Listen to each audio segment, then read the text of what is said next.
Bagaimana jika cloning manusia diperbolehkan? Halo semuanya, selamat datang di Jurnal Kelompok 3 kelas 12 MIPA 2. Perkenalkan, nama saya Gabriela Marta, absen 12, dan saya ditemani oleh Saya Benedicto Marvel, absen 5. Dan saya Johannes Bima, absen 20. Kali ini kita akan membahas tentang cloning manusia. Mungkinkah? Bolehkah? Pernah nggak sih kalian kepikiran apa yang akan terjadi jika cloning manusia diperbolehkan? Mungkin akan ada manusia superhero seperti di film atau manusia super cantik dan tampan. Oke, sebelum kalian makin bingung, sebenarnya apa sih cloning itu? Cloning adalah pengambilan suatu informasi genetika dari suatu organisme untuk menghasilkan salinan organisme yang identik dengan parentalnya. Seperti ini cara kerjanya. Pada proses cloning dibagi menjadi 4 tahapan utama. Yang pertama adalah isolasi fragmen DNA, yaitu pengambilan fragmen DNA atau stem cell yang akan dikloning, didapatkan dengan mengambil inti sel yang memiliki kandungan berupa informasi genetik, lalu dipisahkan dari selnya. Yang kedua adalah penyisipan fragmen DNA ke dalam vektor, dengan menyisipkan stem cell ke dalam sel telur atau ovum yang inti selnya telah dipisahkan. Yang ketiga adalah transformasi DNA. Pada proses ini, sel telur akan dirangsang agar terjadi fusi dan pembelahan. Yang keempat adalah seleksi hasil cloning, yaitu hasil pembelahan yang sudah menjadi calon embrio, yang terbaik akan dimasukkan ke dalam rahim. Hal ini mirip sekali dengan bayi tabung, tetapi pada proses bayi tabung, tidak ada penghilangan sel inti haploid, baik dari sperma maupun pada ovum. Nah, sejak cloning domba Dolly tahun 1997, pro dan kontra cloning manusia mulai bermunculan.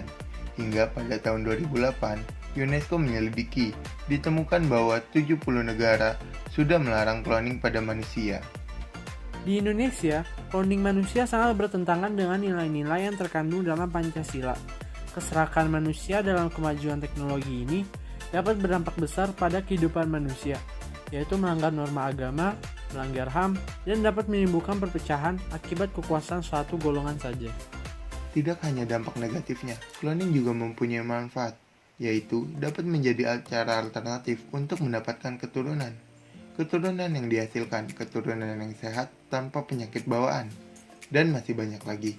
Namun semuanya itu dihalangi oleh etika penelitian, yaitu aturan pertimbangan terhadap dampak akibat penelitian. Secara alamiah, hereditas akan menghasilkan beragam jenis variasi genetik yang akan diturunkan. Namun, pada cloning, DNA yang diambil hanyalah DNA yang unggul.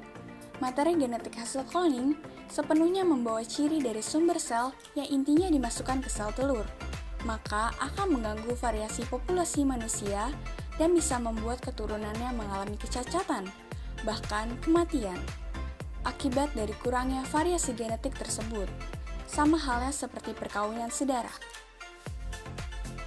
Dalam sebuah pengambilan DNA unggul, kita dapat menghitung kemungkinan diambilnya DNA yang unggul secara matematis, yaitu dengan menggunakan kaidah pencacahan, khususnya kombinasi, dan menggunakan teori peluang dengan rumus matematis berikut.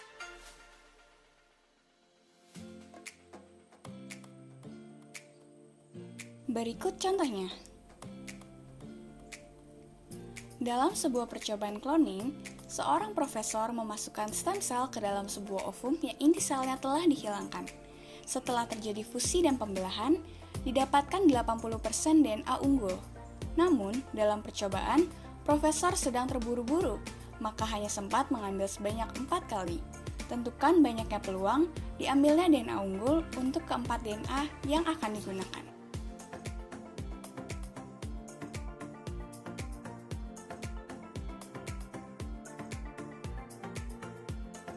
Dari soal kita ketahui bahwa peluang DNA yang unggul sebesar 80% atau sama dengan 80/100. Peluang DNA yang jelek atau yang gagal sebesar 1 dikurangi 80%, yang didapatkan 20% atau sama dengan 20/100. Banyaknya pengambilan DNA sebanyak 4, maka N sama dengan 4. Peluang keempat DNA unggul maka didapatkan TX 4. Maka diselesaikan dengan rumus distribusi peluang binomial sebagai berikut.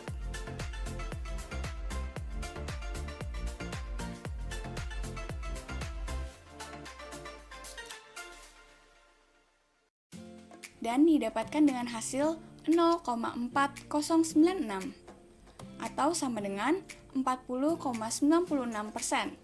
Jadi, peluang untuk mendapatkan keempat DNA unggul adalah 0,4096 atau 40,96%.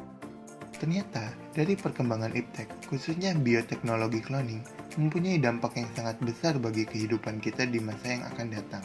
Kita perlu dengan bijak memanfaatkan teknologi dengan tepat. Kepuasan manusia bukanlah sebuah alasan untuk mengambil resiko yang berdampak sangat besar bagi seluruh dunia.